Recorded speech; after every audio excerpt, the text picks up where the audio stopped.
I am the other woman. My perspective is from that of the O who became the new wife. I hope this helps someone. You will get to be responsible for destroying the life of another woman. You will get to be responsible for destroying the lives of all children involved. No, children are not resilient. They are sponges and take in everything around them whether they are capable of processing it or not.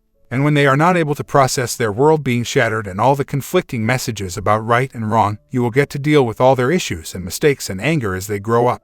You will have to know all the while that whatever is happening is a direct result of your selfishness. If the child fails at school, can't control their anger, becomes promiscuous, falls into addictions, can't maintain good relationships of their own, you get to know in the back of your mind and deep in your soul that you are responsible for what molded that child. Whether you admit it or not, you will know. You will not be able to fix this, it will not work out, smooth over, or ever be okay. Even if you look like the cleavers on the surface, it is under there bubbling and will come out. Don't think you are special and you will escape this result. Maybe right now you are in a place where you are in deep denial about the children and you don't give a crap about the BW. Let me appeal to your sense of selfishness then and tell you what you personally are going to suffer in the years to come. You are marrying a cheater, someone who didn't like what they had at home so they went looking for something better. Or maybe you offered him something better. It doesn't really matter who started it. Who lied more? It doesn't even really matter if you were tricked into a relationship not knowing he was married at first. Your consequences will be the same. You now have a spouse who gave up one family and chose you and yours. Feels great, right? Think again. How long do you think it will take before you stop feeling like a prize? The minute things go wrong, and face it, in all marriages there are these times, he is going to be looking at you and wondering if you were worth it. And you will feel it, even if he doesn't say it right out. He's going to realize that this marriage requires just as much work as the old one did and you are not nearly as perfect in real life as he thought you were, and he is going to be angry for what he has sacrificed for you. Now you get to be insecure and feel like you are always fighting to be worth it to him. You are going to be labeled as the whore for the entire rest of your life. No matter what changes or personal revelations you come to, you will be the whore that wrecked a home and stole a husband. There will be innumerable family conflicts over this. You are likely to have his kids hating your guts forever. This means that every holiday, school concert, soccer game, big family event like graduations and weddings and grandkids, yes, it will last that far and long, will be sources of conflict instead of happy times. You will probably not be invited to a lot of things that your spouse should be attending with his children. You may show up anyway, asserting your position as the new wife, but it will be a conflict. Your spouse will have to over and over choose between you and his original family. He is going to resent you for this. You are going to get so tired of constantly being the center of conflict and so tired of all the hate directed at you, and no one is going to sympathize with you. When you do impose yourself where the BW and her children and extended family and friends are, you will feel the scarlet letter that you wear burning in your chest no matter how high you try to hold your head. I promise you, you will. You and your stolen spouse will fight over this more than you can imagine in the years to come. And guess what? When he starts to pull away from you and works late more, or isn't insatiable in bed with you anymore, or cuts his hair a new way, you are going to be terrified.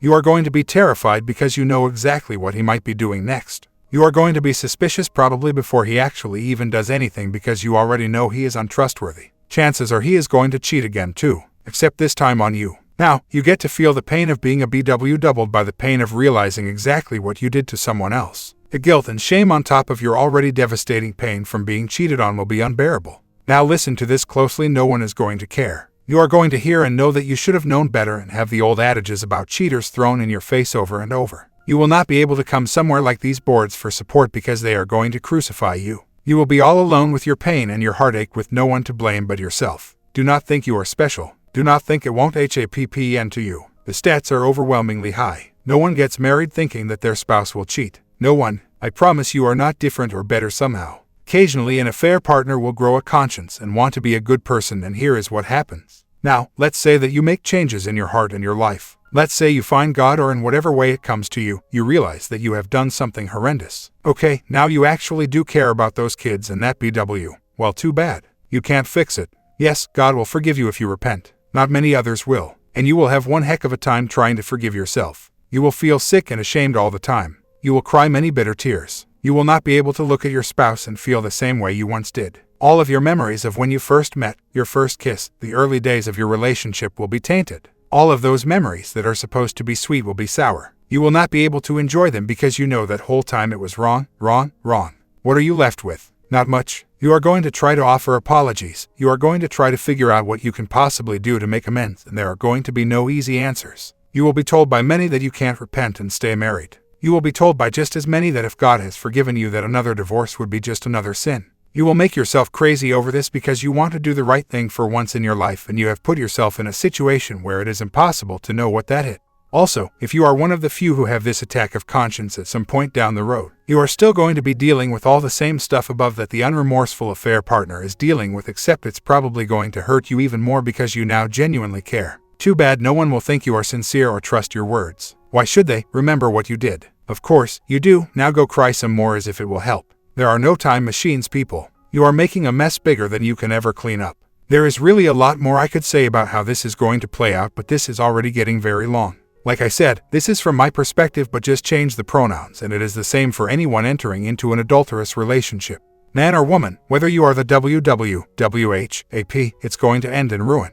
You have been warned. We were happy for all of about 6 to 8 months of our marriage before the world began imploding. Once it started, I think it was pretty obvious to everyone that knew us. We, however, would blame the discord on the stuff going on around us rather than acknowledging that the stuff was fallout from our affair. It took quite a few years for me to come full circle and realize the errors of my past and see things for what they were. When my affair began, the wife and kids lived several states away and I was told they were divorcing. We spent practically every moment together for the next nearly 10 months. During that time, I think he went to her house to see his kids, maybe twice. When I questioned things taking so long to get divorced, I was told that he had been advised it would be better for him legally if she filed first. When his wife found out we were dating, she drove to my state and confronted me. It was awful. I did not deny anything. I did not give her any details either, though. I told her she needed to talk to her husband. When I confronted him, he told me she was mad because he had moved on first, blah, blah, blah. I chose to buy into the story she was just a crazy, bitter woman. Now, let me be clear that I am not defending my actions here or saying I was innocent.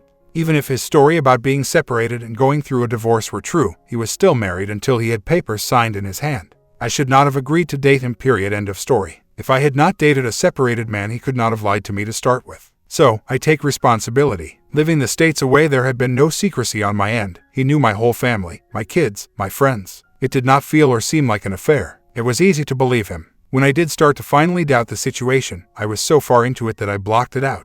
I didn't know the real truth and the full extent of the deceit that had played between him and her, or him and me, until shortly after the wedding. And then I found out because I read a letter his BW wrote that he had hidden. He finally confessed that he had been lying because he thought he would lose me if he told the truth. Things were never really good after that. I still, though, was foggy and didn't acknowledge my responsibility for a couple of more years. I spent a lot of time just being angry and thinking that I got tricked into being an O and none of it was my fault. I know better now. Please don't blast me. That was then. I am not under that delusion now. I am just trying to honestly answer the questions asked. As for when I really started to turn the corner and when the depravity of what I had done began to hit me, it was not when he cheated on me. That came later. I know a lot of posters think that is what woke me up, but it wasn't. I had my moment when the youth group at church gave their testimony one Wednesday night, and one of the teen boys cried as he gave his testimony about how he was so thankful for his stepdad and the men at the church who supported him because he didn't have his dad. He said, "My dad promised to love my mom till death do us part, not until he met someone he liked better." That was my moment. If the floor could have swallowed me, I would have welcomed it. I barely made it through service. Flew home, locked myself in the bathroom, and bawled for hours. I have been struggling ever since. That is when I started counseling for how to deal with what I had done the godly way. My husband did not cheat on me until well after this time. Not that his cheating didn't reinforce all of to the nth degree, because it did, but it was drew from the youth group that God used to convict me. It is intimidating to face someone who is better armed than you are. She was armed with the truth and with righteousness, and I was a scared, silly girl without a lick of sense in my head. My comment: what an honest confession from a cheating wife. It is rare to find someone like this. Story 2. No fade. My wife and I started dating in 2022 when she was 19 and I was 26. I had a son from a previous marriage. I left that marriage after being cheated on for the 4th time and now have custody of my son. We dated approximately a year, then got married. The first couple of years were great. We loved and laughed and enjoyed one another and welcomed a beautiful baby girl. Along the way, I took a second full-time job as a deputy sheriff so that we could be financially secure, and was working 84 a week, and our marriage started to go down in a hurry. She has always struggled with depression because of a less than glamorous childhood and her mother dying in a car crash when she was 14. She wanted to start school this past January, so I made that possible with working and grants, etc. In May, I found out she was having an emotional affair with someone from school. After a lot of arguing, we decided on going to a counselor in church. I know that affair was broke off, however, she rarely attended church without an argument and only went to counseling 4 to 5. When the counselor started in on what she was doing wrong, she shut down and decided not to go back. She also started working at a bar and grill over the summer, at first promising me she would only work days and if it became a problem, she would quit her job to save our marriage. She eventually went to all nights, so we were rarely seeing one another, and I was very upset at the setting that she was working in, which caused a lot of resentment and arguing. One night I got so mad at the fact that she was working on my only days off, and we both said we were done. Weeks later I moved out. We have since signed separation papers and have to wait a year for the divorce to be final. I have also learned that she was dating another guy who had just left his wife, but I am not sure how accurate that is. I know they have been seen together on multiple occasions, but not in a private setting. On that same note, I am not innocent either. I have talked to other women as well, just not physically seeing one another. I have all the regret in the world of moving out and saying I was done, and I have voiced this to her. However, she has stated that we are two different people now and that she doesn't think we should be together anymore, that she is not coming back. Since then, I have stopped pressuring her and have laid back and only been there as support and guidance when she calls or asks for it.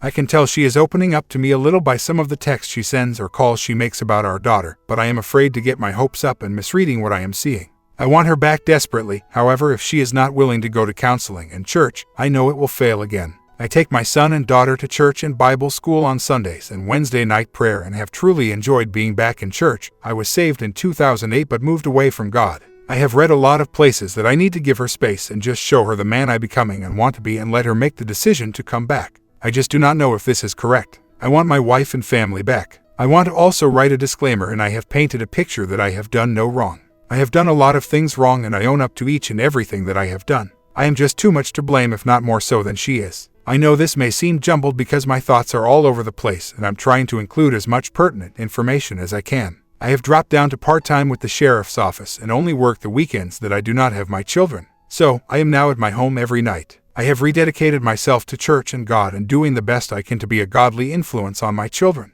It seems like the more I push right now, the more she shuts me down. I'm afraid if I push too much right now, I might make her close up. I have been trying to be there for her when she asks my opinion, listening to her when she voices her opinion, and not getting angry when I don't agree. Hunting season is coming up and she loves to hunt, so I will try to take her then. Right now, she is so resentful that any attempt in my taking her anywhere will be met with rejection. Our anniversary is November 2nd, so I am getting her a little butterfly necklace. She associates butterflies with her deceased mother and some flowers. Working in a bar is definitely a marriage killer, regardless if it is a restaurant too or not. So that will be discussed in depth if we decided to reconcile. I have not contacted the boyfriend, but I have spoken with his ex-wife. She is the one who told me they were dating and that he cheated on her 2 to 3 times and has a gambling problem.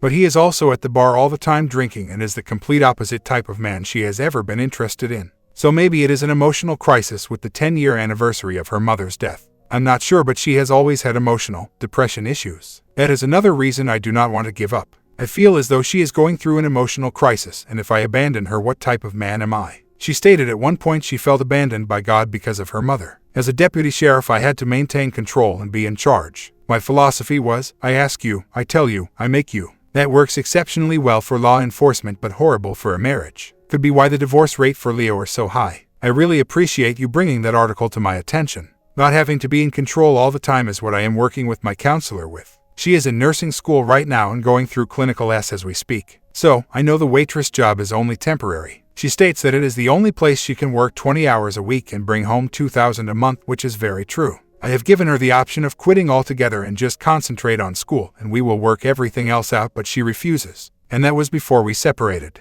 I also gave her that option last week, at which point she screamed at me that was a stupid idea, that we were not getting back together. Though I have seen a change in her demeanor towards me since I told her I would not give up until the divorce was final in 11 months. Today was a pretty good day. We talked and actually joked a little. I told her I have to be out of town for a week for SWAT school, and she became extremely angry. Not sure if it's jealousy or mad that I won't be around to help with baby. I later found out that what she told me was a lie. She stayed out all night Friday night, rode around in a truck drinking with 2 other men. Had someone, who now have arrested for drugs, drive her home, because she was too drunk, and then stayed the night with her. Yesterday, I asked her about all this and how she is becoming a person she hated a year ago, and she stated she just wanted to have fun. I know she is just masking her pain, but what she is doing is so detrimental to her character and self-esteem, though she thinks it is building her up. She also informed me that she hated me and I was the worst thing that ever happened to her. I know it was anger talking. I just said that I'm sorry she felt that way. One thing I have noticed during several conversations is that she says, I don't think we can be together. Now as a cop, I've been trained to pick up on little clues like certain words used, mannerisms, etc. during interviews. This to me seems like one of those times where her word usage gives her away. But I may be too close to situation. Today is our 4-year anniversary and I asked her to consider coming back and she said no, her mind is made up. Very heartbreaking. I exposed the affair and her family went berserk. He has now moved on to someone else and she has continued on to the bar life, which she hated and always said she never wants until now. I asked her to consider coming back today and she refused. She says we're too different and we argue all the time. That's her only real excuses. I feel like she's going through a midlife crisis or something. She's someone I don't know anymore. It seems as she has moved on and doesn't want to listen to anything I have to say about our marriage, God, or anything. She told me to stop trying to buy her back with the gifts and flowers I bought her. She said she hasn't had the same feelings for me for 6 months, which is when the original emotional affair took place. Now she is becoming angry because her family is all on her to return to the marriage. Anything I do for her or give her is looked at with disdain. I'm starting to think Plan B is the only option left. I invited her to a family outing Saturday and she completely rejected me, saying she had to work and that she wished and would stop trying. That we are over and will never get back together. But it never fails, she will text me sometime during the day looking for something or some trivial thing. Which brings me to my having her cake and eating it too analogy. She gets a husband but gets what she wants to do too. Also, with having a child exchange etc. Plan B would be difficult. That affair has ended. I'm not sure what she is doing now. She just called me again today about trivial stuff and texted me yesterday. I have not told my son the truth about the affair, I guess because if we do get back together, I didn't want him to look at her badly. She already has a stepmom complex. Plana is starting to take its toll on me emotionally and physically. I have lost 25 pounds in 2 months, constantly down and worrying.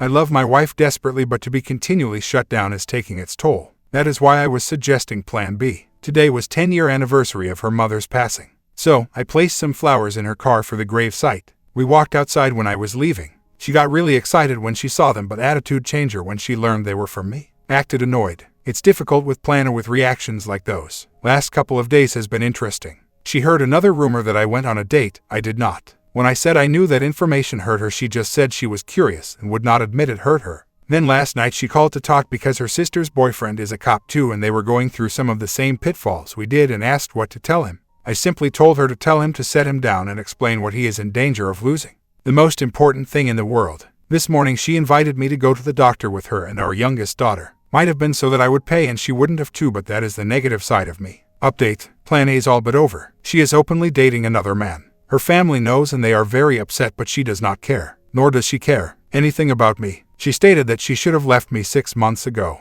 My comment. She made up her mind after her affair. You can't control what she does. You can only control what you do, and you just let her control you.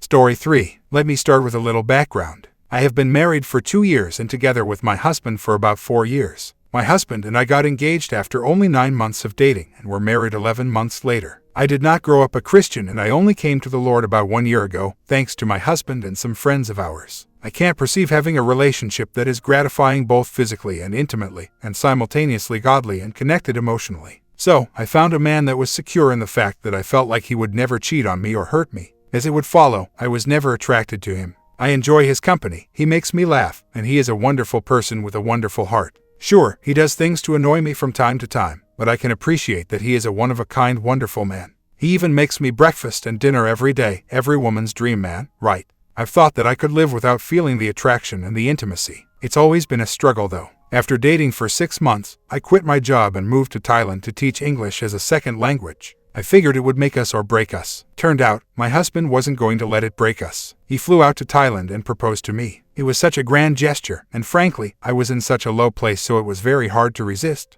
I had been feeling so lonely and detached. There were no other white, or American, or any other race other than Thai people there and no one to speak English to. I was discouraged that my teaching didn't seem to be taking effect on the children or the teachers and that my mission there was lost. When my husband came, he was a wonderful support to me in my efforts there. I appreciated him so much. However, I still felt like something was missing. I remember walking with him and trying to have a conversation about something and having him cut me off or try to convince me of his opinion rather than sharing it and trying to appreciate mine. This is something that he does often. I didn't want to live with someone who was so difficult to communicate with. I would tell him that I didn't appreciate the way he would talk to me and he would earnestly try to change. He's always been so unaware of the things that he does to hurt me that it makes me more forgiving of him. I know he's not trying to be intentionally inconsiderate.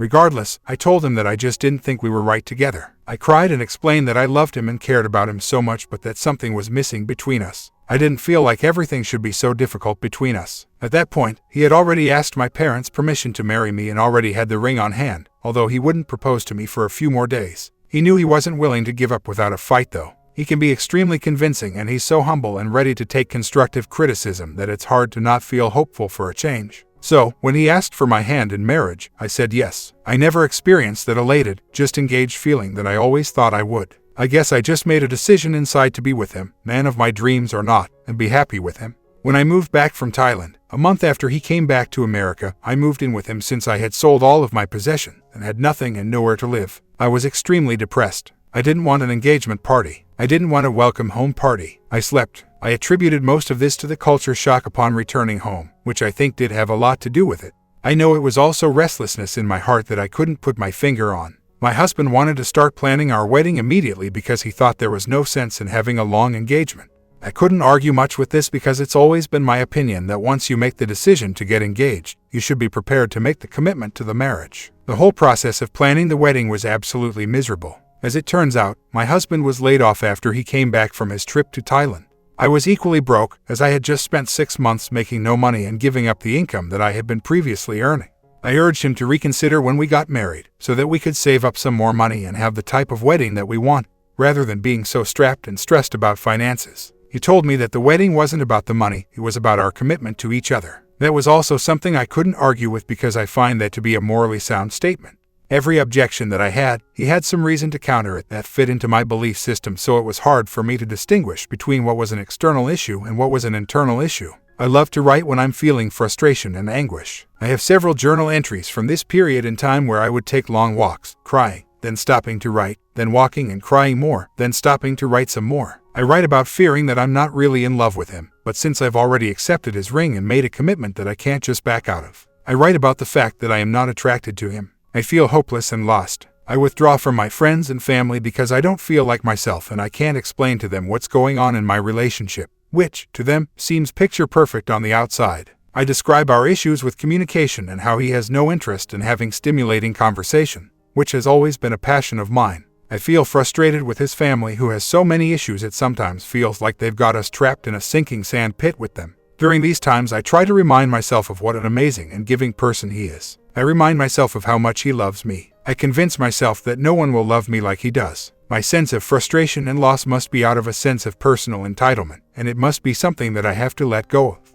How attractive he is or is not is a selfish response that I must learn to see past. I resolve to work on myself so that I can let go of my needs and just be grateful for what I've been given. On my wedding day, I was depressed to say the least. To save money, we made and did pretty much everything ourselves. This wasn't a big deal for me because I love to be creative and make things. It also served as an excellent distraction for me. The morning of the wedding was filled with last-minute tasks and painting jobs. I left absolutely zero time to sit and think about what I was doing and what promise I was about to make. I focused on getting the details of the day worked out and I hoped that the rest of my life would follow suit. I always imagined the emotion of my wedding day to feel different. I imagined feeling like the luckiest girl in the world. I pictured looking into my husband's eyes and feeling overwhelmed with joy. It wasn't like that though. That's not to say that I didn't have a wonderful day. The ceremony was beautiful and my husband's vows to me were insanely amazing. My vows to him were generic. For someone who loves to write, that should have said it all. Hardly any of my friends came to the wedding. Granted, it was out of town, but everything seemed to proceed so quickly that most of my friends felt so surprised and left out when they found out I was getting married that I think they didn't ultimately feel included.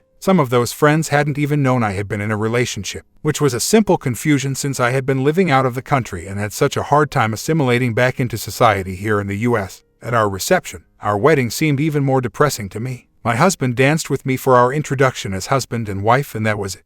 That broke my heart. I love to dance and be silly, and I wanted to feel like he wanted to be near me that day. I wanted to feel like he couldn't take his eyes or his hands off of me. Eating dinner at our sweetheart table felt so horribly awkward. He hardly looked at me and hardly ate. He said he was exhausted, and that was completely believable because we had both done so much to get our wedding and reception set up that we hardly had a moment to breathe. All in all, I tell people that I had the most beautiful wedding, because it was. We pulled off a great feat with a small amount of cash. Whatever qualms I had about the day were internal and likely just a result of my own issues, so I tried to let them go and bury them. I also knew that I grew up in a society fed by media storms of what women should come to expect from men, from being swept off your feet to having extravagant fairy tale weddings. So, it was feasible to me that I was simply being unreasonable and all of my feelings and responses were just irrational thoughts that were a product of my society. Then there's the first year of our marriage, which was horrible. I brought up getting separated at least a few times throughout the year. Again, my husband would never consider it and always found a way to talk me out of it, even though he was incredibly miserable as well. He didn't feel like he was being loved, appreciated, or respected in the ways that he thought he deserved. And the truth was I wasn't doing those things for him. I felt resentment towards him. I felt absolutely no love towards him. And with my sketchy past, I developed a strong aversion towards him. Every demand he made for bonding felt like an X on me. I felt no love in our relationship and only felt that he wanted to use my body to get off.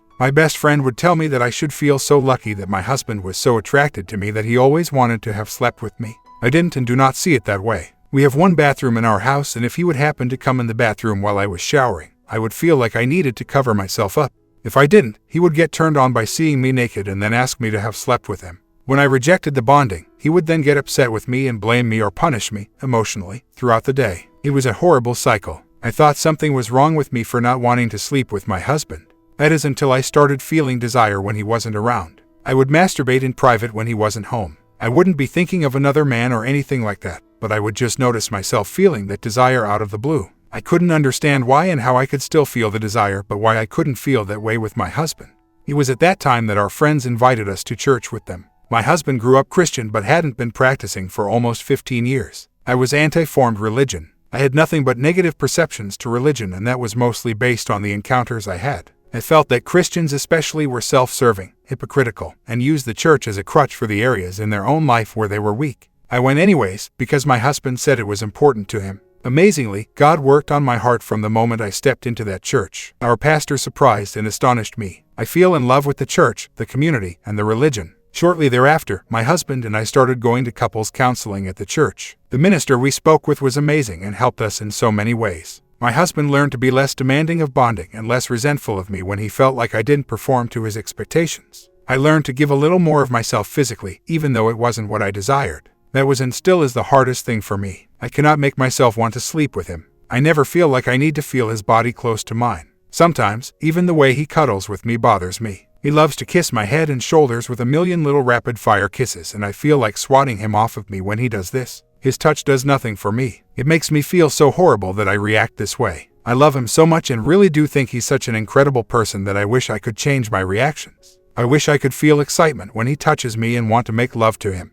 I have been praying to God for the last year to help me with this, to help me open up my heart to my husband and to help me find my husband attractive. Currently, God has worked a miracle in our hearts and our marriage. We are both better people. We are more forgiving and less self-centered, even though neither of us ever thought we had a problem in those areas prior to our marriage. We hardly fight anymore, and when we do, we are quick to resolve the issue. Unfortunately, the issue still remains that I feel empty and withdrawn inside. I have submitted to the fact that I have to accept my husband and our relationship the way things are. As a result, I have numbed myself to the world. Our counselor at the church asked us once what we thought God's plan was for us as individuals. My answer came easily and immediately. I have always felt that I was given a special gift in relating to people and feeling compassion. Somehow, I have this ability to see when a complete stranger is in need and I can connect with them. Not always in a huge way, sometimes just a small gesture. It's always been clear that it comes easier to me than most people. To me, when I see someone in need and I can provide them with an item or a word that might help, it comes as easily as taking a drink of water when I'm thirsty. My mother has always called me naive for being like this. She believes I trust people too much and put myself in dangerous situations. To some extent, she is right. I can't really explain it, but I can be alone in a dark alleyway and see a homeless person that needs help, and instead of feeling fear, I feel physically driven to bridge the gap between us and help him or her in any way that I can. Ultimately, I've always trusted that if I were going to be harmed in one of these situations, it would be because that was how things were meant to go do. I wasn't willing to sit on the sidelines and not participate in life because I was afraid of getting hurt. This is one of the ways in which I always felt that the Holy Spirit was present with me, providing me with that strength and comfort to put myself out on a limb in those situations. So, my answer to my counselor was simple. I believe God's intentions for me were to use me as instruments to connect with people and to help us all show a little more compassion towards each other. It's a small thing, but something that is really needed in our society. Herein lies one of the biggest problems. That part of me is dying because of the void I've been falling into in my marriage. I hardly make myself available to the world anymore. I don't feel like I have that much to give. My volunteering, which has always been a big part of my life, has mostly ceased. I have made an effort in the last month to get back involved, but it hasn't been easy and I haven't felt inspired. I don't feel like I'm carrying that torch anymore that had the power to connect me with strangers in need. I don't feel like myself. I would say that was a great thing if it was because of a death to me and a filling up with God, but that is not the case. I feel lost from myself and from God. My lifestyle with my husband is pretty simple. We do almost everything together. My husband doesn't tell me that I can't do things without him, but he gets sad when I want to. We are home buddies and aren't that connected to our friends. It feels secluded. Last week I did something out of the norm and actually went on a bachelorette party that I had been invited to. The party was in Las Vegas, which I felt pretty nervous about simply because the lifestyle that I had where I liked to party, be social, and have fun preceded my husband. I worried that I would go out of control while I was there. I should have known to trust myself more than the self I had known 6 years ago. I didn't get intoxicated and had a lot of fun just hanging out and bonding with my girlfriends. I did do some silly things, but nothing that I thought was inappropriate or that I would feel guilty about if my husband found out. Unintentionally, though, I met a man that really took my breath away. When I first met him, I didn't think I had an attraction towards him. I haven't been looking at men in that way for the last 4 years, and the thought didn't even occur to me. My group of friends made friends with him and his friend, and it seemed harmless enough. Somehow, though, this man caught me off guard and I suddenly found myself really interested in him. We talked for the entire night and I can't remember the last time I felt so much chemistry with someone. Chemistry is something that I never felt with my husband. It felt amazing. I didn't feel comfortable enough to give him my phone number, but I did give him my email, and for the last few days we've been emailing back and forth. His emails and the way he talked to me have me even more interested in him than I was originally. He is religious also and has some obvious issues with the fact that I'm married. We both are conflicted with where to take this, but we are very interested in getting to know each other. I know even opening the door to another man is an act of unfaithfulness to my husband. I also know that if I did ever decide to leave my husband, it could never be for another man. Simply because I think that's a horrible way to end a marriage, and because I know I couldn't expect to run into another man's arms and have them fill all my emptiness. I am interested in this man though. I don't want to have an affair, necessarily, but I do want to have the chance to get to know this other man. On top of that, it has forced me to acknowledge all of the issues that I've been having with my husband. With or without this new man in my life, I am in desperate need of help in knowing what to do with my marriage. I feel like I made a mistake in marrying my husband in the first place. I don't think I really understood the consequences and the weight of my decision. I didn't have God in my life then, but I do now, and I don't know what God would disapprove of more, divorcing my husband or living a life with my husband but not up to my full potential. I really don't want to hurt my husband. I know this would crush him. I also fear being along and making a huge mistake and never finding anyone that could compare to him. Regardless of this, I just don't know how I can fix my marriage. How am I supposed to tell my H that I am not, nor have I ever been attracted to him? The main confusion here is that while yes, I have been interested in this I don't want to leave my husband for him, but I do want to address the issues that allowed me to open up to an in the first place. I don't know if it's a lost cause and I should just seek a divorce, or if there is any repairing a marriage that maybe shouldn't have happened in the first place. To answer all of your 7 questions completely, I don't want my relationship with this other man to go anywhere. That's why I came here in the first place, because I know I'm not acting right and I need help. I'm going to cut off my communication with the tonight and tell my H everything. I needed the reality check that everyone gave me. I just still feel at a loss for my marriage. So, I just got to work and was able to go through all of your replies. From the bottom of my heart, I appreciate all of your straightforward and honest pieces of advice. I am so thankful that I listened to what I was feeling yesterday and came here to confess. With your help and encouragement, I told my husband everything last night. I also cut off communication with the which was not difficult for me because it was a flirtation that I knew was wrong from the beginning. It's true that my husband is very upset. I don't blame him. At first, he was in shock, mostly at my admittance of not being attracted to him. He felt like I'd been reading the signs wrong for our entire relationship.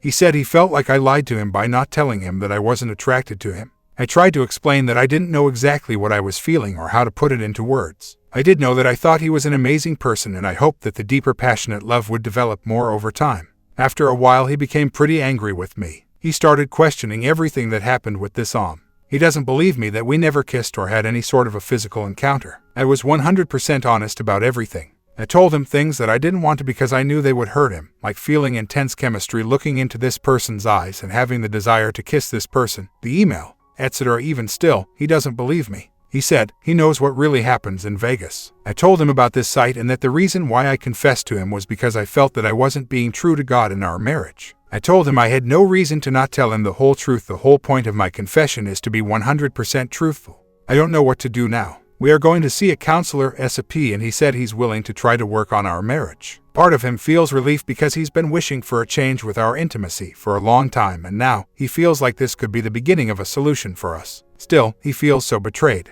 He won't even let me touch him or hug him. I also feel so confused. I don't want to lose him. The thought of it makes me crumble inside. I want to believe things can change, but I'm so afraid that they won't. I know marriages lose passion and that can be rebuilt. What I don't know is how to repair a marriage where there never was any passion.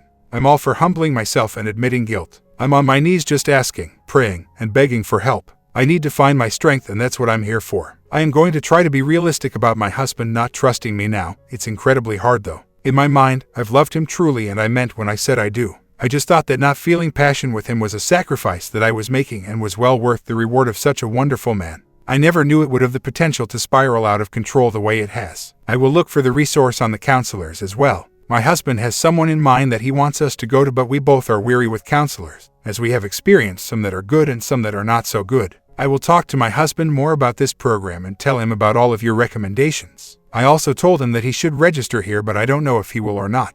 We are both at our separate jobs and just trying to get through the day. In regards to your impression that I'm seeing my lack of passion as a symptom of this OM is probably partially true, but it's certainly not completely true. It's been a long-going issue. Before our marriage, I confided in my mother about it, and she is the one who told me that passion will grow, but that finding a best friend in your partner was a rare thing that I shouldn't give up. I believed her then, and I want to believe in that now. One reason why I have been keeping it to myself for the last 4 years, and I haven't told him that. I didn't think it was fair for me to tell him I wasn't attracted to him. I tried to make those feelings go away, and I tried to be more selfless. Now, here I am, and I've told him those things because that was the advice that I was given. I'm not trying to focus on the lack of passion, and I really do agree that I should get off of that point.